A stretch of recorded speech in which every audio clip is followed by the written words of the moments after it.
Good morning, everybody. Can you hear me well with this microphone? Okay, excellent. So my name is Jackie Munro. I'm a filmmaker, photographer, educator, facilitator. And I'm going to talk about justice and community-engaged arts practice, which at least to me it sounds like a little bit of jargon. So I wanted to start by breaking that down. And also some really big words. So I'll start by talking about community-engaged arts practice. So what I do, and this takes many different iterations depending on who is doing this process, is I produce communication campaigns, multi-platform outreach projects, and artworks alongside usually mission-driven organizations, but sometimes independently as well. I use collaborative storytelling-based practices and co-produce the content for my projects with those most affected by a social issue. So instead of helicoptering in and making a film, I collaborate with people so that they can tell their own story. My projects have been pretty diverse, but have brought art exhibits into shopping malls, mothers in recovery from substance use disorder into police trainings, and immigrant farmers into art spaces, amongst many others, to create conversations and engagement. So the projects are diverse, but the methodology tends to be pretty similar. The first thing that I usually do is work on personal reflection. So when a group first comes together, they might not know each other, they definitely don't know me. And the first thing we do is reflect on our personal stories and how that might be relevant to whatever the project is. So this is an example of families with Santa Fe Public Schools Adelante program doing some journaling around hunger and homelessness and how that intersects with immigration issues. Because that project was about those topics. And ultimately, these women and their children took photographs to tell their stories. The next thing that we always do is talk about media literacy, how stories are already told about whatever issue we're tackling, how those stories are told in the media, who's forming those stories, the motive behind how those stories are told, and the history in this place of how those stories are interpreted and reinterpreted. So this project, which I'll talk about a bunch today, was with women in recovery from substance use disorder or addiction. And so we talked a lot about narratives of addiction in northern New Mexico, how those are passed down from generation to generation, how anthropologists talk about addiction, how the news media talks about addiction, and how families talk about addiction. The next thing we always do is some sort of technical media training. I believe really strongly in giving people high quality tools, in finding the funding to give people cameras that will make their work exhibitable and high enough quality to stand up to anything else. And so that always involves some technical training. And so this project is a project in rural Nicaragua that I've been working on for 10 years that I'll also talk about today. And in this particular session, we're talking about interview skills, how you effectively interview somebody, how you make them feel safe, and how you use probing questions to get to the story. And so these young people are actually preparing to interview each other. There's always an actual production, a making of media. And that can look like people taking cameras home on their own time or working together in a group to make something in a class setting. And so this particular project was with teenagers from Planned Parenthood's Peer Educator program. And they were making a video to promote healthcare, reproductive health care for teenagers. And so they wrote the video and they starred in the video. We're at the skate park. That's where the first scene was. It was really cool. And then the last thing, which is a really important step, as I mentioned before, is the sharing of the media. So we make these things to be seen, and always as a group consider how we want these things to be seen. So this is just a still from a video of a really talented photographer, a woman named Rocio Alcantar, who's also a farmer, and she made some photographs about the importance of access to local healthy food, specifically for immigrant populations. And she's sharing her work at the Santa Fe Art Institute. So what does all that have to do with justice, which is a really broad word, and I'm going to speak about it pretty specifically today. And the way I see justice in my work is that it's pretty inherent in what I'm doing. First of all, the goal of my work is to empower individuals to tell their own stories, to look at the root causes of social inequity and offer counter narratives with the aims of changing the way that we see these issues. So that's rewriting how we think about some of these pretty controversial social issues with an eye towards justice. In the process, I think justice is really important. I'm trying to create a learning environment that is accessible, that is equitable, that breaks down some of the traditional power structures of a teacher-student relationship and allows the project to be truly guided by the desires of the individuals who are participating, which is really challenging, especially for organizations and for bureaucratic structures. And that sort of brings me to my last point, which is that justice in this work can be really hard.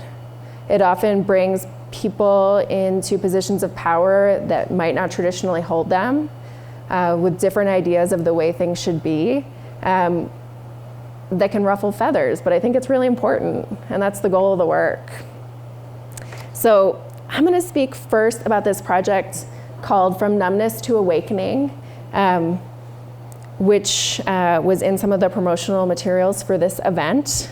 It's a collaboration with a program called Medication-Assisted Treatment at a clinic in Santa Fe, a federally qualified health center called La Familia Medical Center. Who here is familiar with medication-assisted treatment for substance use disorder? Okay, a couple hands. So medication-assisted treatment is the use of medication and counseling to treat substance use disorder, addiction to opiates like heroin or prescription painkillers. So it's a prescription you get, a pill you take, that stems those cravings, that covers those receptors in your brain and allows you to, the individual, to complete the functions of normal everyday life. And so along with counseling, it's shown to be really effective for recovery from substance use disorder. La Familia started their program specifically with pregnant women, so women who made this decision to get off opiates while they were pregnant. And I worked with a group of those women for 2 years. The first year, we really worked on everything I'd explained, so media literacy, technical skills of photography, personal reflection, and they put together photo and written stories or photo and verbal stories that they curated themselves. And what I'm going to do now is share a video of a couple of those stories before I talk a little bit more about the project. Closed are my sunken eyes. Tears gracefully curl down my face. I take another shot of heroin as my head starts to spin. I look in the mirror and I see this 13-year-old girl staring back at me with a tear coming gently down her cheek. I had dealt with domestic violence in the past. I was a single mom struggling to make ends meet. I didn't have a stable home. Heroin numbed my pain. It's strange how a few short seconds can lead you in a whole new direction. It alters how you think and act and see your own reflection. From a single moment on, my life was forever changed. My life was a downward spiral. I decided to kill myself by ODing, but that didn't work. After that, everyone I was hiding my drug use from now knew the truth. I had ended up almost losing my life in a car accident, and people started treating me different, like a criminal. He stripped away my self-worthy layer by layer until there was nothing left of my personality. Yet I never forgot about the girl I used to be. She lived inside my caged soul, waiting for the day I set her free. Casting her light into my dark mind, hoping that I would be set free. Flashes of a better life, glimpses of possibility. I was never alone because she believed in me. One day, leaving a doctor's appointment, I saw a friend from the past. She was also pregnant and was able to point me in the direction of help, which was La Familia. For me, custody of my youngest daughter and sobriety go hand in hand. Custody takes so much out of me. The pain brings me to tears every time I think about it. I have no control over the way they view me as an addict. One day we will be reunited, which is one of the things that keeps me going. After a long 6 years of using drugs and alcohol, suddenly I am no longer scared. My bruises are healing, my scars are gone. I woke up one day praying for help, and God answered. Gave me a beautiful baby girl that made me look at life as a blessing. I feel so much stronger than I have ever before. I'm putting the night behind me so I can open a new door. I hope to soon complete my community health worker certificate at the Santa Fe Community College to help others in similar situations. My message to those suffering from the disease of addiction is not to give up on your health, which is a source of life. My name is Candace. I was addicted to heroin and crack for 7 years. I found out that I was pregnant and decided to get help for my daughter. I suffer from PTSD from several sexual assaults from being on the streets. I want to get my story told to reclaim myself. My name is Nicole. I am a Christian woman. I appreciate taking afternoon walks with my family and hearing my daughter's laughter. According to my daughter, my mom should believe she could do anything. I am human, I am a woman, and I am a survivor.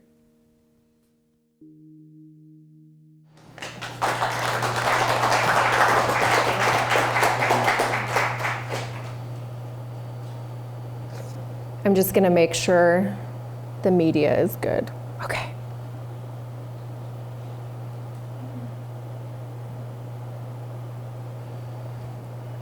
So I'm glad I could bring Candace and Nikki into this space to share their stories. Every time I watch that, I get choked up, even though I know them and their stories very well.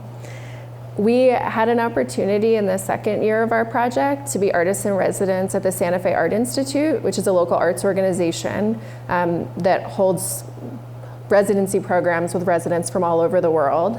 And the theme was equal justice. And it was a really, really good opportunity for our group to enter into a space and collaborate with other artists, hear new ideas, see different stories. In that time, we made another video that promoted the program. The medication-assisted treatment is surrounded by a lot of stigma because some people see it as switching one drug, one pill, one medication for another.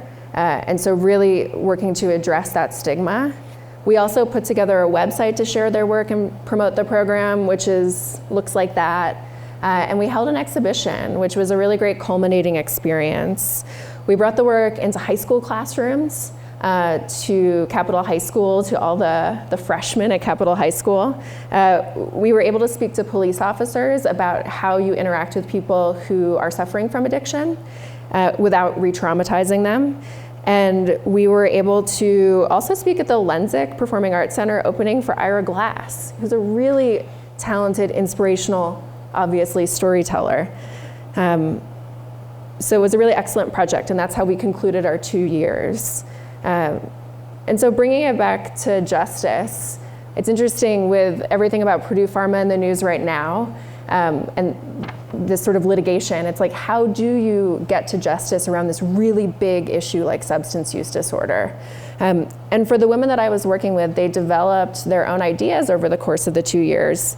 And it really came down to destigmatizing this life-saving treatment, like I mentioned, so that people could have access to it, that they could have a treatment for their diagnosis of their disorder, but also to really look at these root causes, like Candace speaks about homelessness and sexual assault, and Nicole speaks about also domestic violence, and looking at those things a little bit more closely. So I'm going to wrap up my talk by speaking about a project that's actually quite different, and it's called Un Espejo, and that's Spanish, and the English is a mirror. And it's a project that I've been working on in central rural Nicaragua for 10 years in a community called Potrerillos. So there's some sense for where that is on a map. The project is a long-term multimedia collaboration between myself and the residents of this community, which is about 800 people. I first went there 10 years ago doing community development work and ultimately ended up doing lots of different small projects there. I taught media making, photography and filmmaking. I made photographs and videos, and eventually realized that I was inadvertently contributing to the image archive of this place in a pretty substantial way. I was making the only photographs that people had of themselves or their family members. I was documenting events that wouldn't be documented otherwise, and started to reflect a little bit about my role in that way. Throughout all of these different projects, I conducted extensive interviews and tons of informal conversations, obviously. And a lot of those started to be about these dominant narratives of rural places in developing countries. How do other people see those? How are immigrant stories told? Nicaragua is not a big producer of immigrants to the US, or historically hasn't been, but recently because of the political situation there, more people are coming to the US. And how the history of the country's revolution is told and retold depending on who's in a position of power. So thinking about all of those things, I started making, as I would, some videos. And I'm gonna play these in the background while I speak a little bit more.